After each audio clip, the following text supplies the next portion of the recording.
bonjour à toutes celles et ceux qui se sont connectés, puis bonjour à ceux qui nous ont rejoints.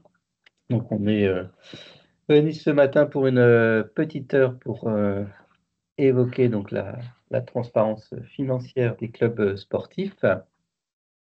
Donc, comme à chacun de nos webinaires, vos micros sont coupés, mais pour autant, vous avez le fil de discussion dans lequel vous n'hésitez pas à poser vos questions. Et Cyril, qui est présent, se fera un plaisir de recenser vos questions et de nous les reposer en votre nom au moment opportun.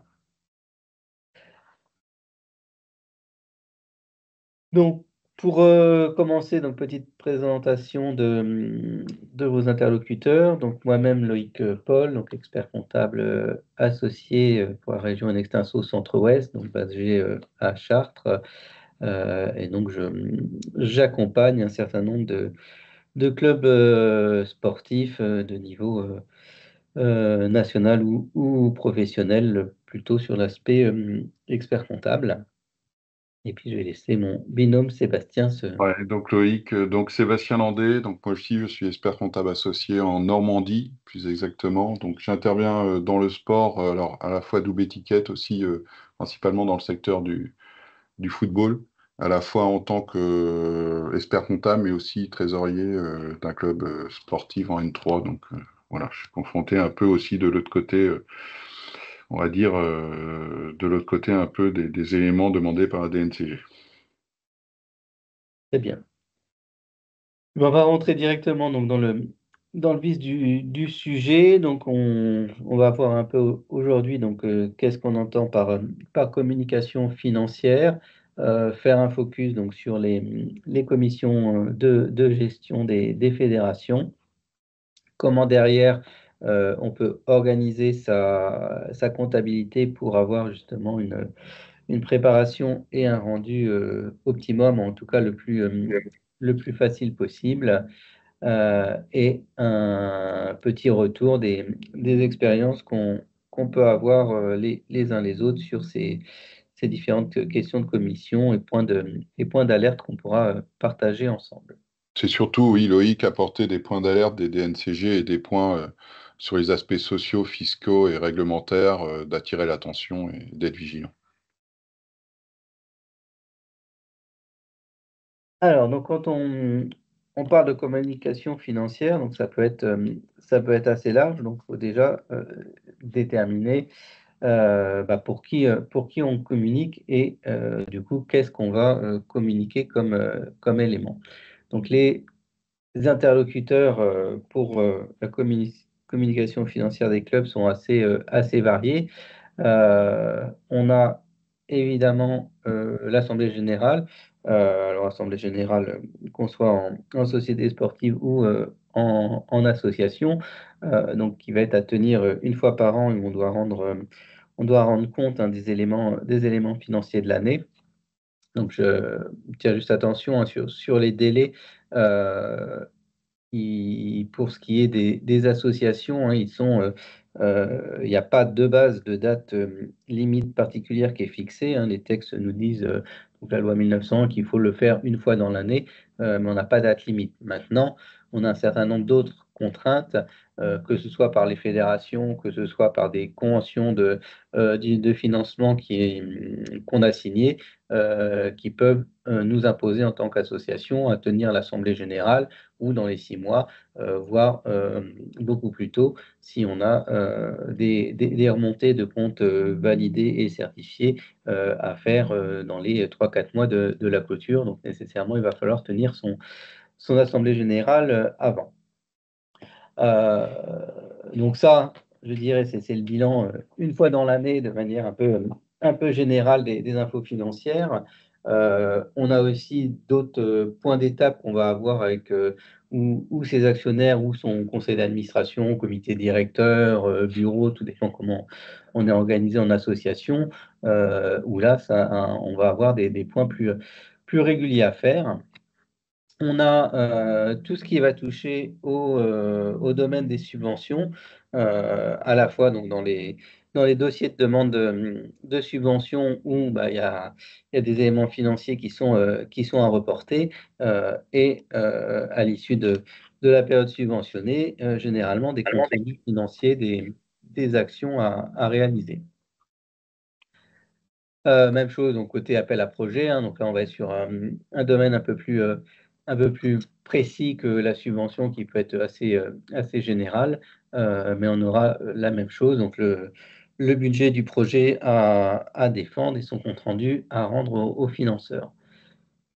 Les banques également, qui vont être un interlocuteur ou qui peuvent intervenir pour les décalages des trésoreries dans les clubs à couvrir entre les encaissements des financements, des conventions de partenariat et autres, et bah, le décaissement au rythme de l'année. Donc, il peut y avoir des trous de trésorerie sur une période et donc se faire accompagner par les banques pour le financer. Où là, donc, on aura des éléments plus précis en termes d'évolution de la trésorerie dans dans le temps, plus que simplement les charges et les produits. Et nos partenaires et mécènes, là aussi, pour aller les solliciter et leur faire état de ce qui s'est passé avec les fonds qui nous ont versés. Et évidemment, les commissions de contrôle dans des clubs professionnels, où on va voir, suivant les règlements fédéraux, diverses obligations. Donc, un nombre d'acteurs assez varié à qui communiquer.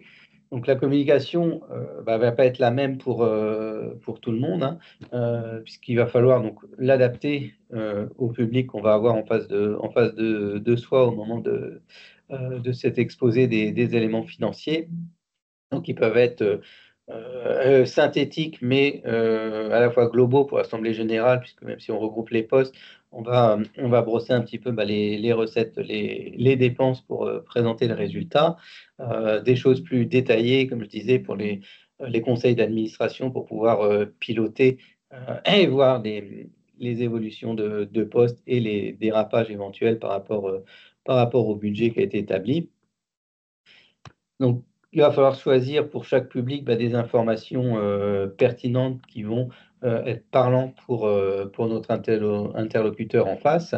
Donc, ça peut très bien être des poids de financement public-privé quand on est en demande de subvention ou dans des dossiers de mécénat. Bah, le poids de la masse salariale.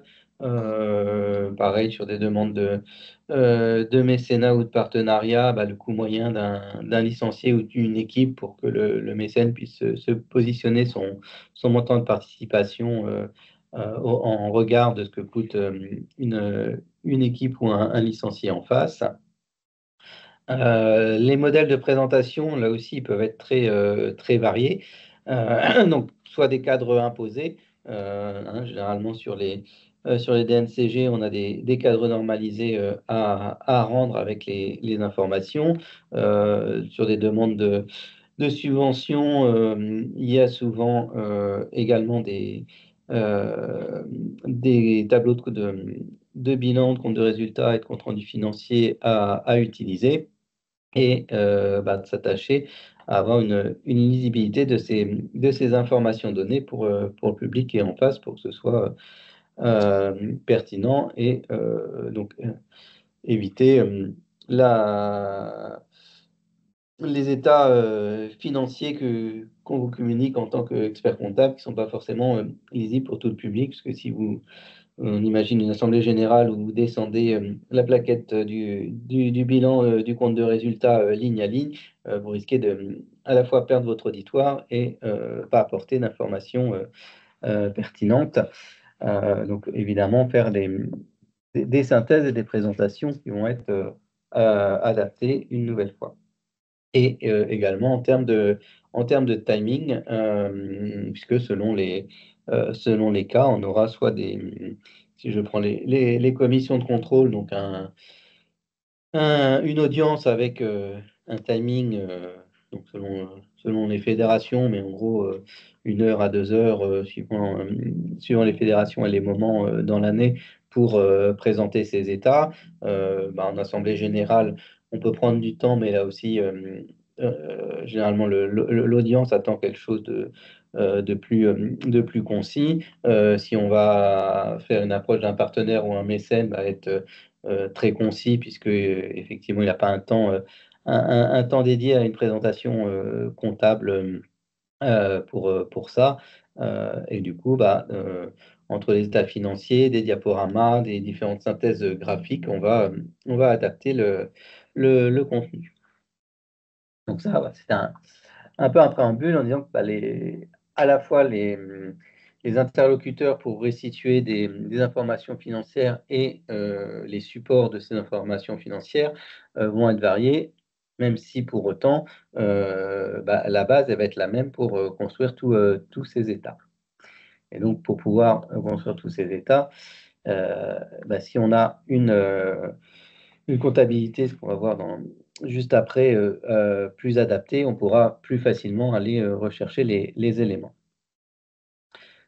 Donc, on a choisi également donc, de faire un petit focus sur les auditions à la commission de contrôle, hein, qui est un moment souvent assez important dans les clubs sportifs, hein, puisqu'il en découle les budgets avec lesquels on peut faire fonctionner l'équipe sur l'exercice et d'éventuelles restrictions, analyses, et en tout cas, on passe un petit peu un examen avec un jury en face qui nous questionne beaucoup, et c'est pas forcément très agréable, surtout quand on n'est pas baigné dans la partie comptable.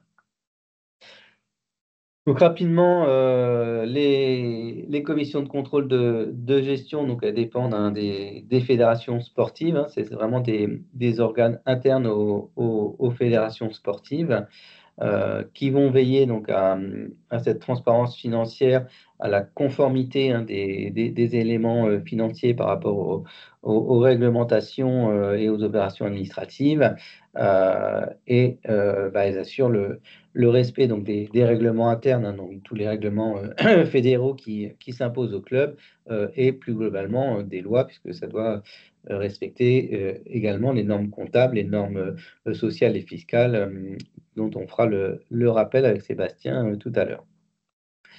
Donc ces commissions de contrôle, elles trouvent leur légitimité donc, de par les statuts fédéraux et les fédérations internationales, avec en lien donc, les CIO, hein, donc le comité international olympique, puisque ce sont en dernier recours, hein, si on conteste les décisions fédérales, on a plusieurs appels possibles hein, au niveau de sa fédération, la fédération internationale, et si le litige perdure, c'est au niveau du CIO que sera tranché le litige entre le club et sa fédération.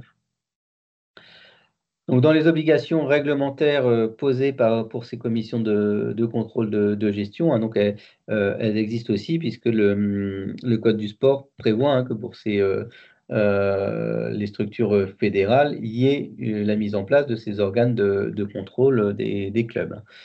Et donc, ce qui est imposé à ces organes de contrôle, c'est une vérification des comptes et donc de faire des audits financiers. La surveillance donc des procédures administratives, hein, donc l'enregistrement des contrats de travail des joueurs, hein, voir s'ils respectent la convention collective, les obligations de date de début, de fin de contrat, les différents renouvellements, etc.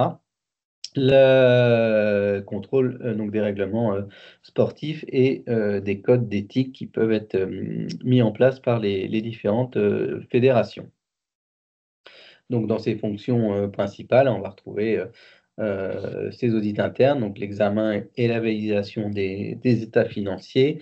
Sur la partie conformité, donc s'assurer que les pratiques des clubs se respectent bien les lois et les règlements. Une partie aussi sur la gestion des risques, hein, donc identifier les zones de risque qu'il peut y avoir au niveau des clubs, que ce soit dans leur pratique, hein. On verra tout à l'heure souvent les problématiques, partenariats, mécénat avec les risques fiscaux qui en découlent, des risques qui peuvent être au niveau de la gouvernance des clubs également, hein. Donc s'il y a bien les aux organes de gouvernance qui fonctionnent bien au niveau des clubs, les liens qu'il peut y avoir quand on a créé sa société sportive, donc entre l'association sportive, l'association donc qui porte la licence sportive et les droits sportifs et la société donc de droit commercial, donc comment ça fonctionne bien, que ce soit bien deux structures malgré tout distinctes, tout en assurant la solidarité entre les deux, puisque il est imposé hein, que les deux aient une certaine solidarité, puisque bah, l'équipe professionnelle logée dans la SAS ne peut pas fonctionner si l'association ne dispose plus de son droit sportif et donc a des problèmes. Et inversement, bah, si une association qui confie sa licence sportive à la société ça a un droit de regard pour s'assurer que bah, la société ne va pas générer des pertes et couler en fait l'ensemble des deux structures. Et également, ce qu'on pense moins, et pour autant c'est dans leurs attributions, c'est que les commissions de contrôle et de gestion ont aussi un rôle d'accompagnement et de conseil. Et effectivement, il y a certes cette partie audience qui est réalisée pour valider surtout au niveau des budgets et du réalisé de l'année pour avoir, entre guillemets, la bonne note ou le blanc-seing sur sa gestion financière et ce qui va impacter l'exercice suivant.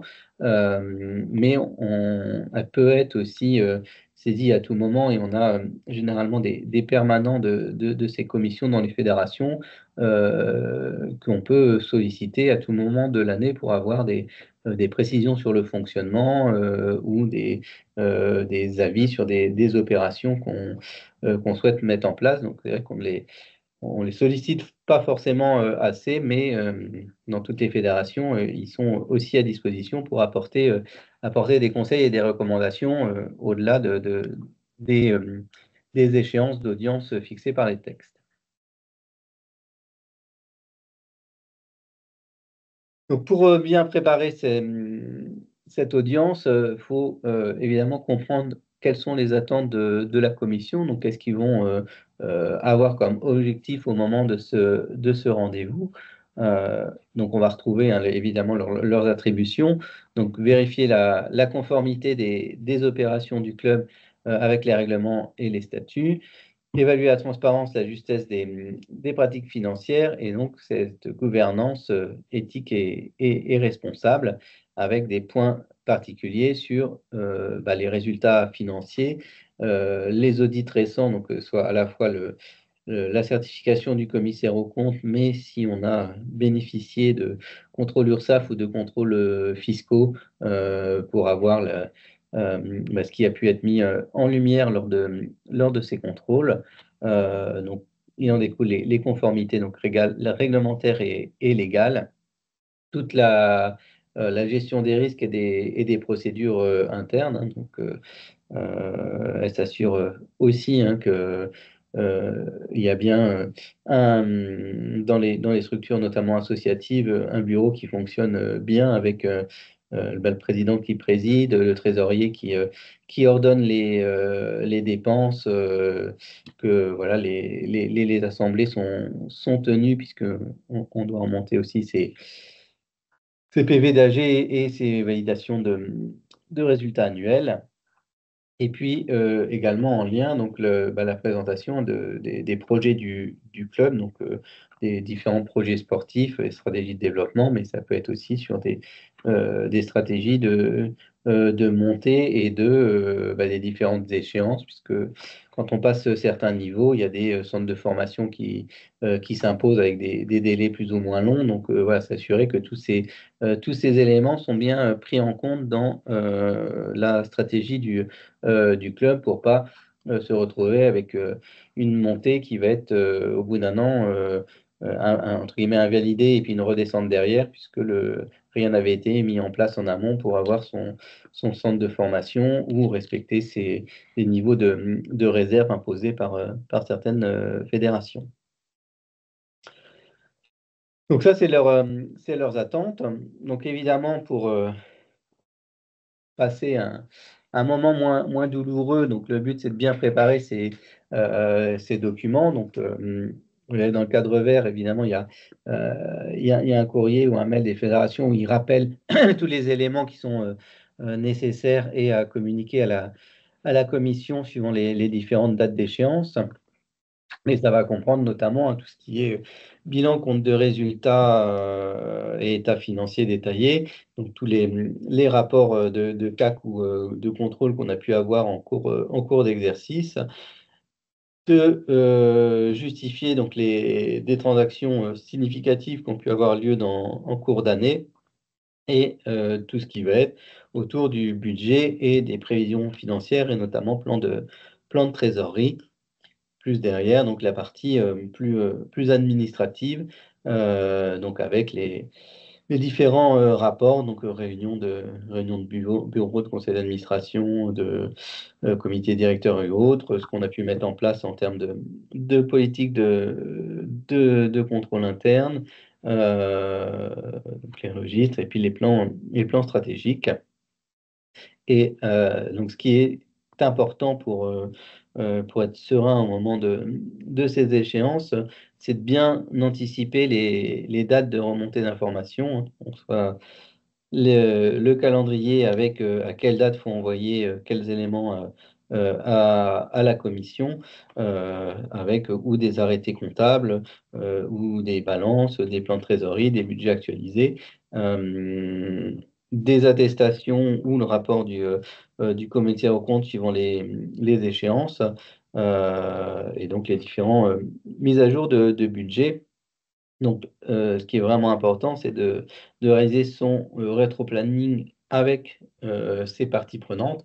Donc, à la fois le conseil d'administration qui va devoir valider ses budgets, l'expert comptable, si vous avez recours à un expert comptable et les dates d'information pour savoir quand la comptabilité doit être à jour et à quelle date elle doit être arrêtée.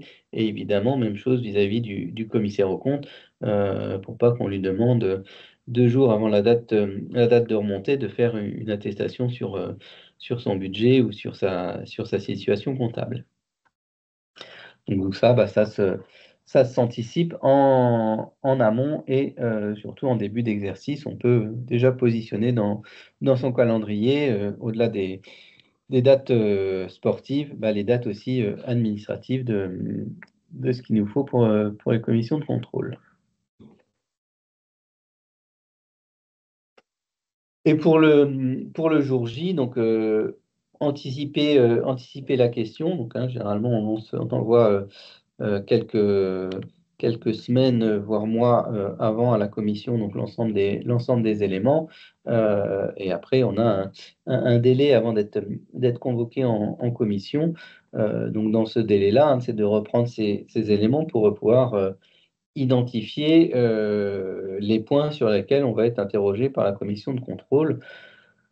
Donc généralement, tous les domaines potentiellement sensibles ou controversés, donc ça, Sébastien nous en refera état tout à l'heure, hein, sur les différents points d'alerte qu'on peut voir fréquemment, mais on retrouvera hein, toutes les problématiques de niveau de mécénat par rapport au partenariat dans des structures associatives qui portent une équipe professionnelle, les modes de rémunération des salariés avec l'utilisation des différentes possibilités, forfait social, un bulletin de paie entre guillemets normal, les indemnités des bénévoles, etc. Comment ça s'est organisé et du coup être sûr de sa bonne application au sein du club. Tout ce qui va être des variations significatives de postes, soit par rapport à l'année précédente, soit par rapport au budget qui a été établi, hein, si vous avez un poste qui a varié de manière très sensible, si par exemple un poste de frais de déplacement que vous aviez prévu, bah, vous en avez le double en réalisé, bah, forcément on va vous demander pourquoi il y a eu cet écart, d'où ça vient, et derrière comment c'est pris en compte aussi dans le budget N+1, puisque si vous reconduisez le budget de l'année N, alors que vous avez des dépassements sur des postes et que c'est pas réactualisé dans votre futur budget, bah, il y aura forcément des questions pour dire pourquoi est-ce que voilà, il y a eu des éléments exceptionnels qui ont fait dépasser ce poste et donc vous avez les arguments à donner et comme ils ne se reproduiront pas l'année précédente, bah, dans le budget, on n'a pas besoin de le mettre à la hausse. Euh, et puis bah, le respect des différents ratios imposés par les fédérations. Donc, s'il y a des fonds de réserve à constituer à hauteur de X% de son budget, bah, que ce fonds de réserve il soit bien constitué dans votre réalisé et dans votre budget pour ne pas se retrouver en commission avec bah, un résultat qui ne permet pas de doter cette réserve et donc forcément des interrogations de la commission sur le respect des règles et du coup derrière les sanctions qui pourrait y avoir pour non-respect de ces éléments. Donc bien utiliser hein, les données et les faits pour étayer les réponses, donc être factuel et s'il y a eu des choses exceptionnelles, bah, ne pas hésiter à venir avec les éléments à la commission. Hein, si vous aviez eu on va dire n'importe quoi, mais sur des charges d'électricité, par exemple un gros rattrapage de compteur ou une fuite d'eau, enfin euh, voilà, on peut tout imaginer, bah, avoir éventuellement les factures justificatives le jour J pour, bah, si on vous interroge sur cette variation de poste, pouvoir montrer, bah oui, c'était sur une facture, il y a un gros dépassement, on a fait réparer derrière. Enfin, voilà, plus on argumente et plus on justifie les éléments, bah, mieux derrière, du coup, on est considéré par la commission, en tout cas d'avoir une présentation réelle et objective des éléments qu'on leur a envoyés. Et donc, bah, rester le plus transparent possible sur son réalisé, ses hypothèses, hein, là aussi, bien préparer pour le jour de la commission les hypothèses avec lesquelles vous avez construit votre budget N+1, donc en termes de recettes, en termes de déplacements, en termes de championnat, jusqu'où on va et que ça corresponde bien au nombre de matchs qu'on va jouer, au nombre de déplacements extérieurs, etc., pour être le plus juste possible.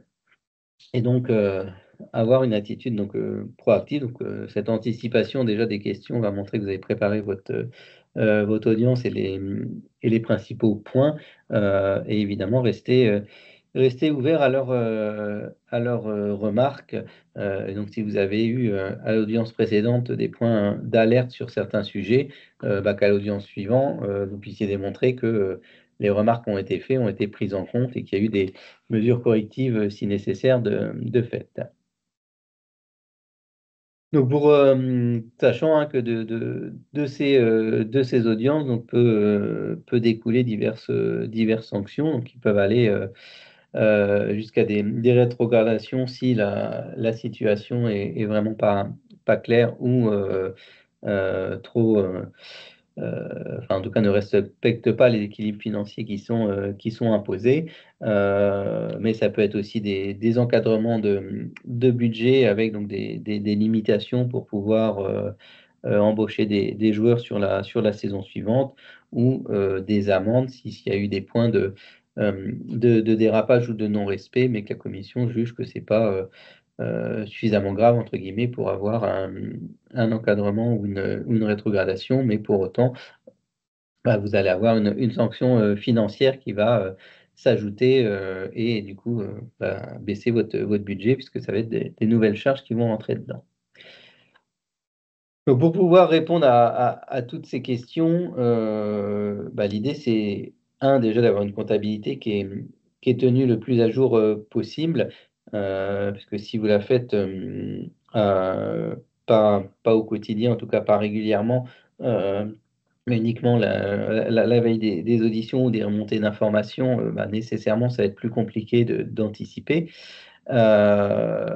Et si on l'a organisé de manière pertinente par rapport aux cadres budgétaires qui sont imposés, vous allez pouvoir aussi, de manière plus fluide, trouver les éléments de réponse et donc gagner en temps, en stress également, ou être incapable de répondre le jour de l'audience parce que faut retraiter dans votre compta les éléments pour pouvoir répondre à la question et que lors d'une audience qui dure 1 heure, on n'a pas trop le temps de replonger dans son livre pour aller ressortir les éléments pertinents qu'il demande.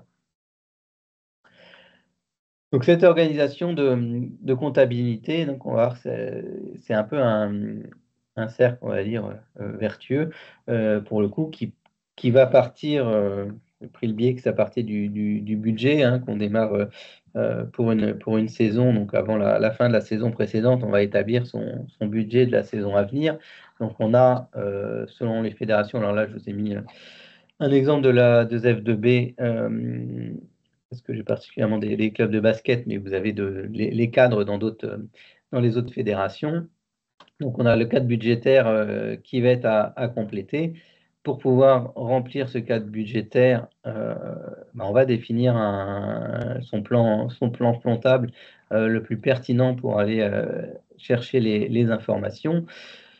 Donc une fois qu'on a fait son plan comptable et qu'on fait ses enregistrements de recettes et de dépenses au fur et à mesure, donc on va avoir notre balance des comptes, donc qui va correspondre à nos lignes de budget et qui vont donc nous permettre de retravailler notre budget pour notre atterrissage, notre budget N+1 à reconstruire en fonction du réalisé, et rebelote. Donc une fois qu'on a fait son budget, on retravaille le plan comptable si on voit qu'il y avait des zones qui n'étaient pas suffisamment détaillées ou qu'on nécessitait de retravailler les comptes pour pouvoir avoir les informations.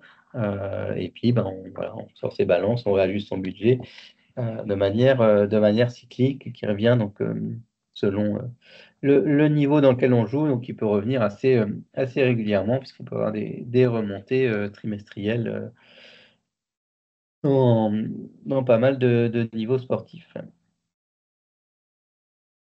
Donc dans cette organisation, donc là je vous ai mis l'exemple par exemple sur les frais de personnel, où on voit que ce qui est demandé, c'est d'avoir les salaires de l'équipe première et une ligne avec les salaires des autres contrats de travail, pardon.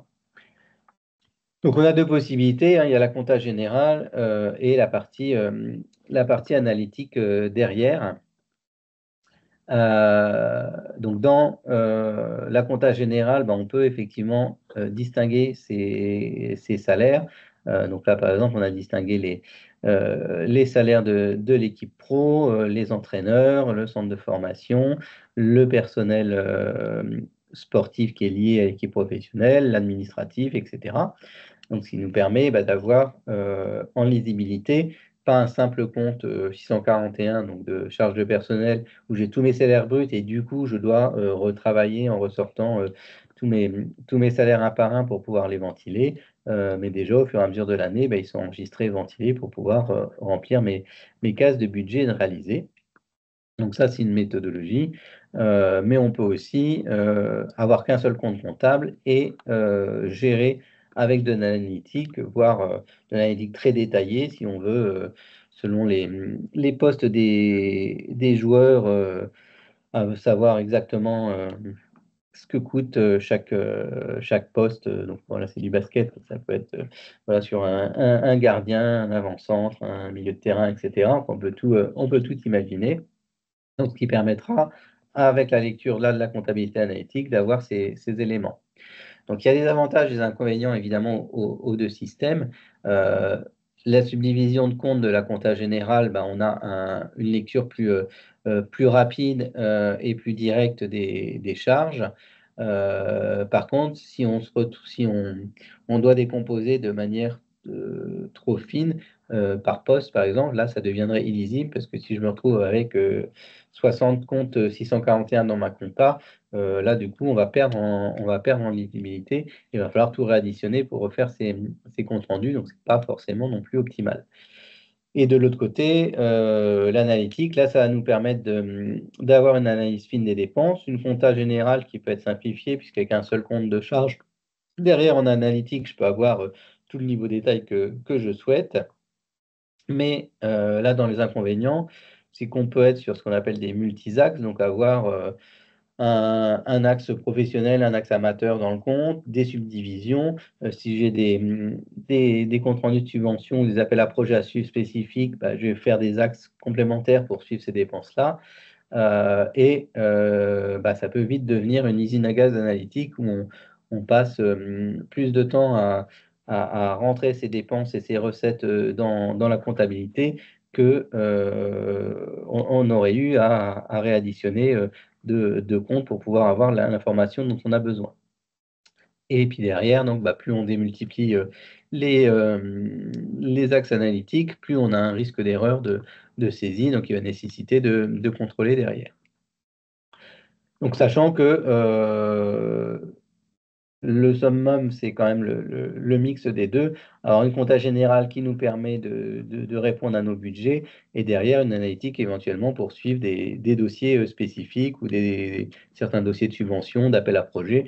On va devoir aller extraire simplement quelques lignes et là l'analytique va nous permettre d'avoir cette lecture-là. Et enfin, donc sur les dernières parties financières, donc avoir donc son tableau de bord. Donc le tableau de bord, il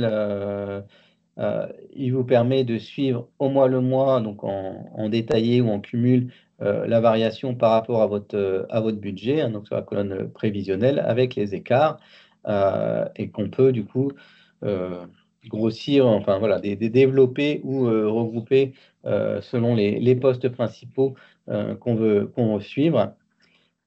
L'intérêt, et notamment avec l'outil qu'on propose pour nos clients, c'est que derrière ce budget et ce réalisé, on peut en extraire nos recettes et nos dépenses. On ne voit pas bien évidemment parce que c'est un peu petit sur la copie d'écran, mais on va avoir nos recettes et nos dépenses réalisées mensuellement.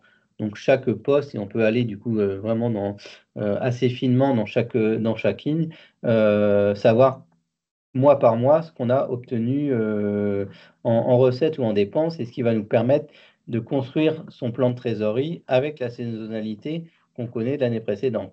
Donc on aura bah, les dates de versement de subventions dans les mois concernés, de collecte de partenariats, le rythme d'encaissement des licences, donc généralement hein, de septembre voire juillet-août pour ceux les mieux organisés, jusqu'en décembre avec une dégressivité, mais on aura un peu le poids de chaque mois, ce qui nous permet de pré-remplir notre plan de trésorerie.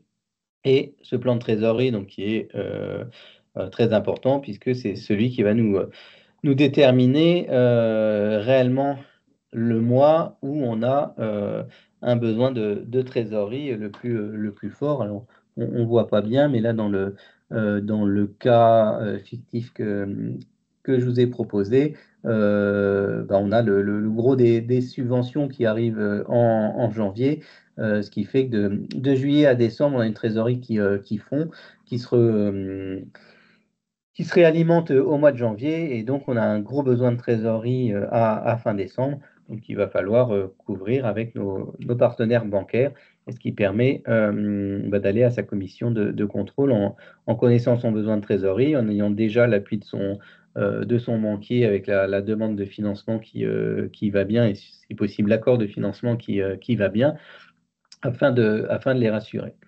Donc une fois voilà, qu'on a mis en place son plan comptable adapté, donc derrière les tableaux de bord, les plans de trésorerie et le remplissage du budget ou des états pour les DNCG ou les différents partenaires va être plus simplifié. Euh, et je passe la parole à Ouais. Sébastien, parce que du coup j'étais un peu long, désolé. Merci Loïc. Bon, écoute, c'est pas grave. C'est très, très intéressant. Donc, Bon, moi, je vais vous faire un petit retour d'expérience et surtout vous attirer l'attention sur la réglementation, on va dire, sociale, fiscale, réglementation au niveau du commissaire aux comptes. Donc, je vais essayer en 10 minutes pour respecter, faire un laïus là-dessus. Donc, on y va. Ce que je rebondis juste, Loïc, Oui, à passer donc ces commissions et au sein de c'est surtout, enfin, c'est le niveau des capitaux propres, je vois bien dans les commissions. Avant tout, c'est si on a des capitaux propres corrects et respectables, on passe une commission relativement, on va être tranquille. Dès qu'on a des capitaux propres, ça frôle le négatif. Bon, tout de suite, on est un beaucoup plus, c'est un rendez-vous un peu plus costaud. Hein. Tu vois, c'est un peu le retour d'expérience que j'en ai. Alors, sur le laïus donc, du commissaire aux comptes, bon, je rappelle, hein, mais c'est important parce que c'est des retours que l'on a dans les commissions. On a quoi? On a des commissaires aux comptes, des experts comptables principalement, hein, des gens de notre profession donc qu'on connaît bien. Donc, je rappelle juste donc des points attirer votre attention. Donc, je rappelle que dans les associations hein, qui bénéficient d'une aide publique, et si cette aide publique est supérieure à 153 000 euros, on a l'obligation de nommer un commissaire aux comptes titulaire. Et puis, on a un autre aspect, c'est le montant annuel des dons reçus. Un deuxième seuil, c'est si ce montant annuel des dons reçus mécénat dépasse ces 153 000 euros, il y a l'obligation d'avoir un commissaire aux comptes. Alors attention, parce que ces deux obligations ne se cumulent pas. Le club peut recevoir 120 000 euros de subvention et 120 000 euros de mécénat, et il n'y aura pas l'obligation de nommer un commissaire aux comptes. Si on dépasse les 153 000 euros de subvention ou de mécénat.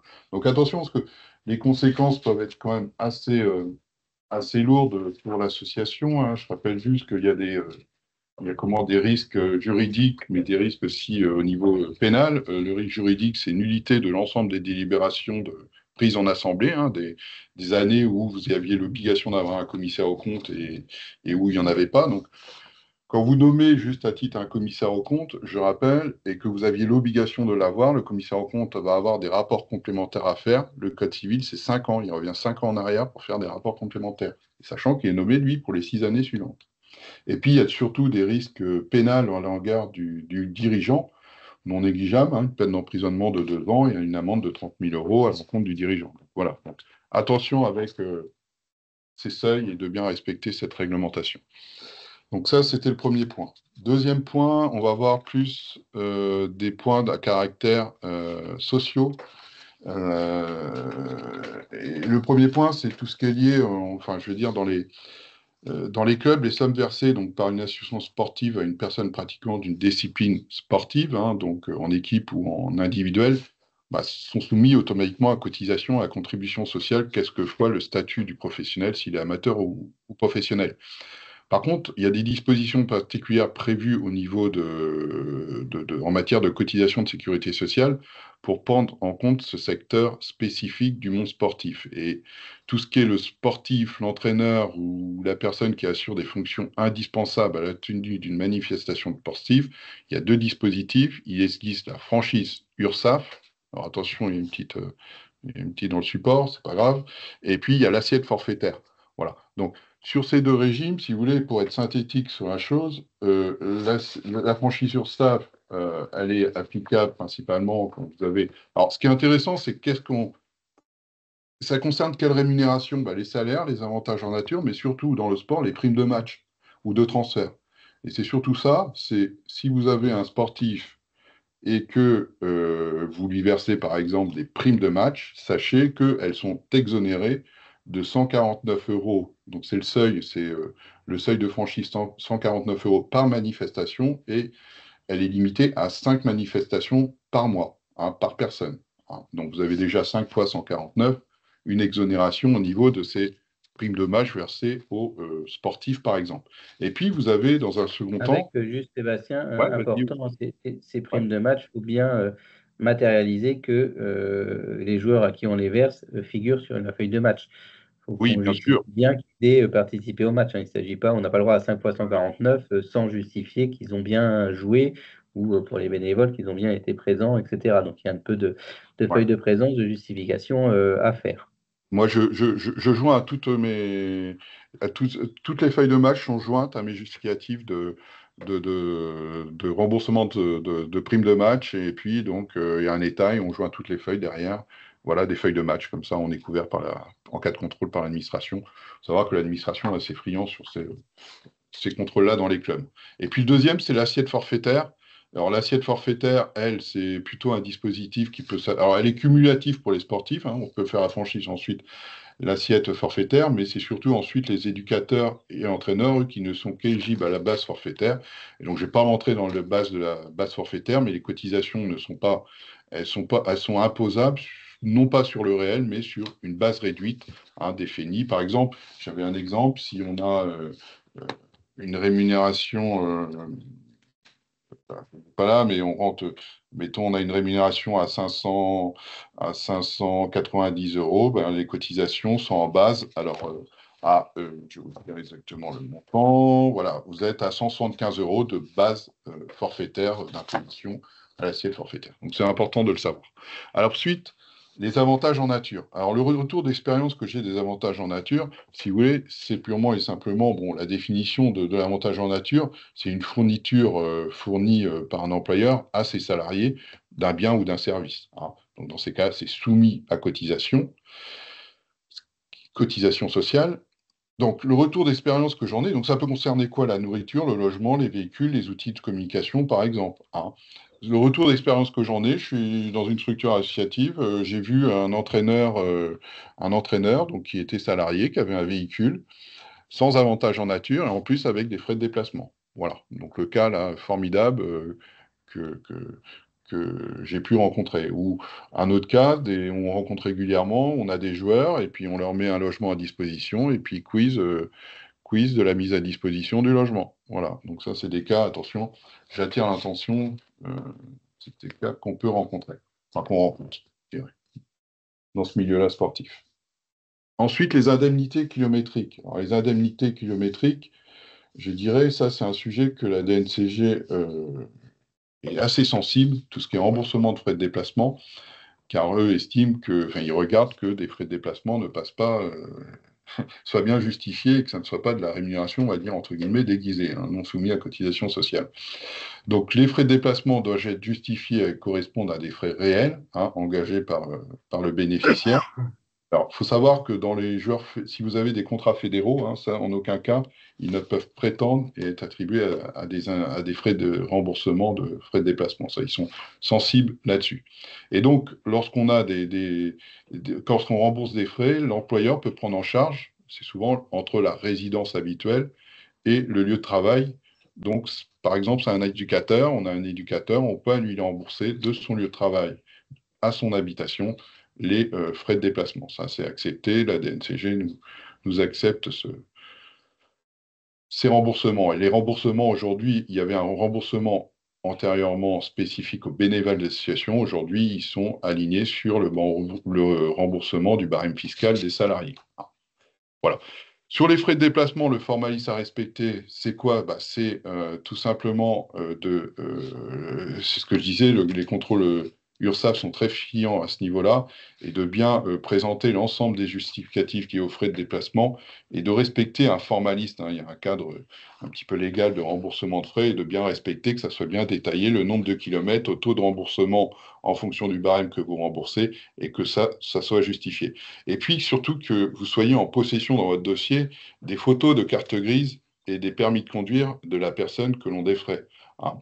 Ça, c'est indispensable. De toute façon, l'URSSAF vous le demandera, hein. Donc attention, moi j'ai vu des cas où, par exemple, bah, un joueur qui n'avait pas de véhicule transmettait la carte grise de la mère, de la sœur, bref, bon, tout ça, c'est malheureusement, l'administration rejettera cette déduction. Donc, bien détailler les notes de frais et bien avoir tous les justificatifs. Et il est également conseillé de faire signer au bénéficiaire, hein, des frais de déplacement une attestation dans laquelle il s'engage à ne pas transporter une autre personne pouvant également jouir de ce défraiement. Alors, les abandons de frais bénévoles, ça, c'est également, c'est quoi? Bah, c'est les bénévoles qui, dans le cadre de leur activité associative, ne sont pas remboursés, hein, de leurs frais, et donc permettent, à certaines conditions, d'obtenir la réduction d'impôt sur le revenu sur cette réduction, hein. Donc pour ça, il y a tout un processus à avoir. Le justificatif des frais, il faut que l'association puisse, enfin, il y a une tenue à conserver dans son comptabilité. Il faut que ça soit en plus comptabilisé dans les comptes. Attention, ça c'est important. Et il faut qu'elle ait les justificatifs de l'ensemble de ses frais, billets de train, factures, notes de péage, etc.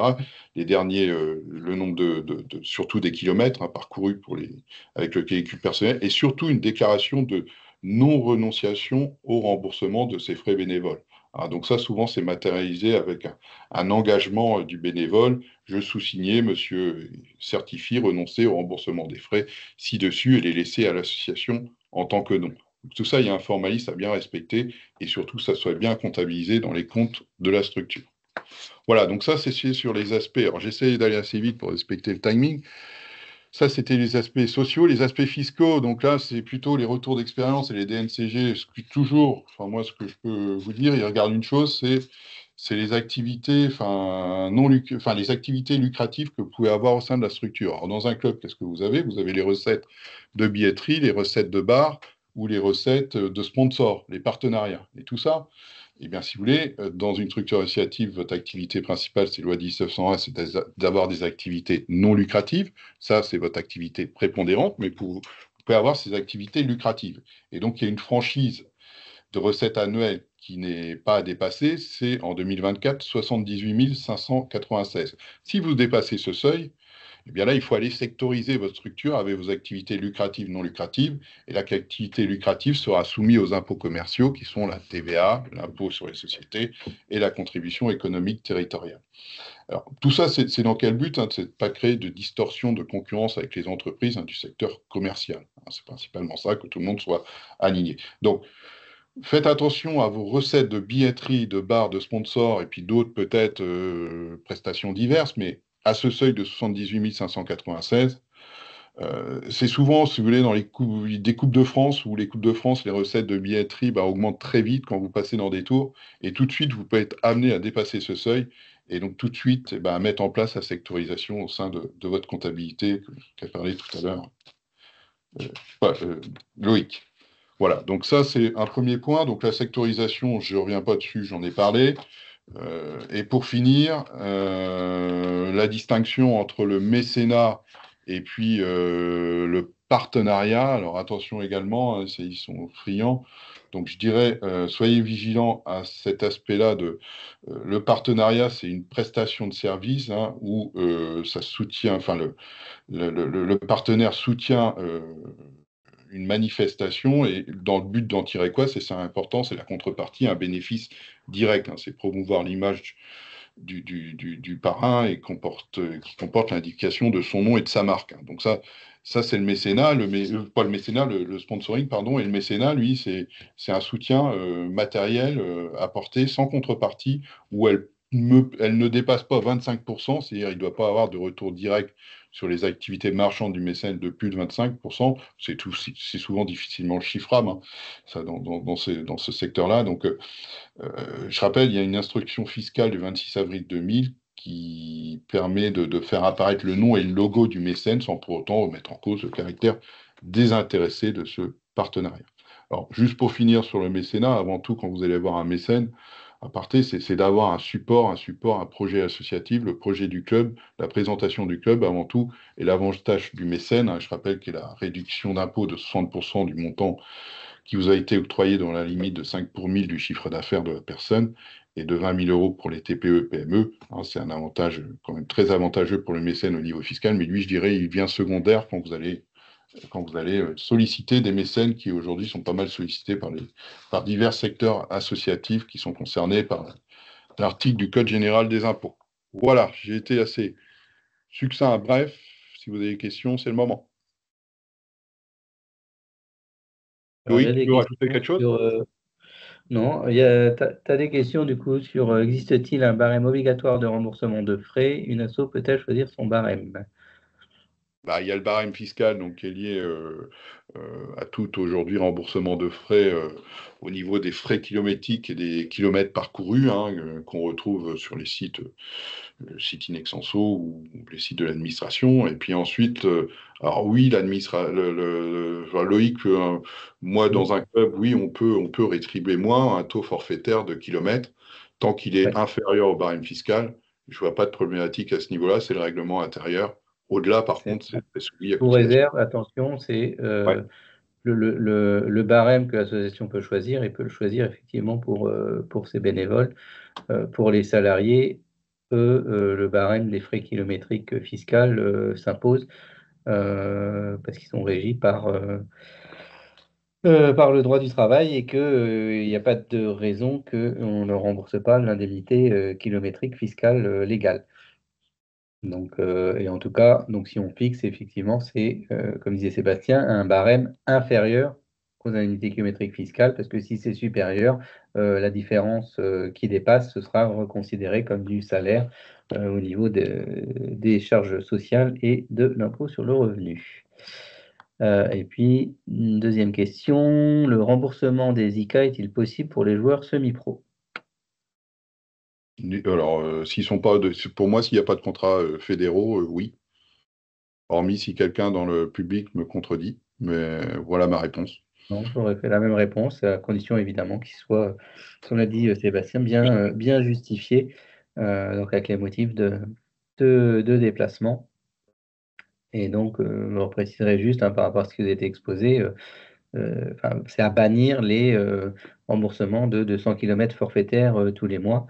Ça, généralement, ça donne lieu à un redressement, puisque c'est vraiment les kilomètres effectivement réalisés avec un petit suivi de tableau avec lieu de départ, lieu d'arrivée, nombre de kilomètres, motif du déplacement, si on veut être couvert et serein en cas de contrôle. Il faut savoir que la DNCG, dans leur tablette au niveau du football, hein, je parle bien, il y a toute une maquette à remplir par joueur, par salarié, par entraîneur, au niveau des défraiements de frais kilométriques. Et donc, vous allez mettre le frais kilométrique, vous devez mettre le taux de remboursement, ça définit un taux mensuel, et ils sont très friands à regarder les taux qui dépasseraient enfin, des seuils assez importants. Et juste, la DNCG nous avait alerté que s'il y avait des frais de déplacement qui étaient très exagérés, ils avertiraient, et ils saisiraient le procureur de la République hein, pour mettre en responsabilité le président du club. Donc je tiens attention, soyez très vigilants à ce niveau-là. Et est-ce que vous avez d'autres questions? N'hésitez pas. On approche de la fin, donc pendant que vous réfléchissez à des questions, donc juste vous indiquer effectivement qu'on a une structure in extenso sport qui peut vous accompagner puisqu'il regroupe les compétences comptables, fiscales, sociales, donc de l'interprofessionnalité au service des différents clubs. Et donc euh, on intervient aux côtés d'autres professionnels spécialisés. Donc, si vous avez un litige avec une DNCG, des projets de fusion, de création de sociétés sportives ou autres, n'hésitez pas à faire appel à nous. On aura les ressources à mobiliser pour vous accompagner. Je vous fais intervenir un commissaire au monde, même si l'association bénéficie d'une subvention inférieure à 120 000 euros. Bien sûr, le Oui, cadre réglementaire vous définit des seuils. En deçà, ça peut être une volonté, et c'est plus réglementaire, mais une volonté de l'Assemblée, du Conseil d'administration, de nommer un commissaire aux comptes pour avoir la transparence des comptes auprès des partenaires ou de la DNCG. Voilà, la DNCG, si vous n'avez pas l'obligation d'avoir un cas qui vous demande que vos documents soient attestés par un expert comptable. Il n'y a pas besoin d'avoir un commissaire aux comptes dans ces cas-là. Mais ça peut être aussi une obligation d'avoir un commissaire aux comptes à travers la convention avec le partenaire financier qui vous oblige d'avoir un commissaire aux comptes, même si cette subvention ne dépasse pas 153 000 euros.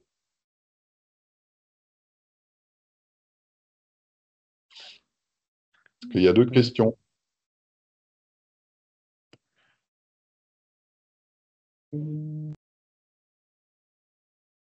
Non, il n'y a pas. Non, ben, Euh, voilà, merci.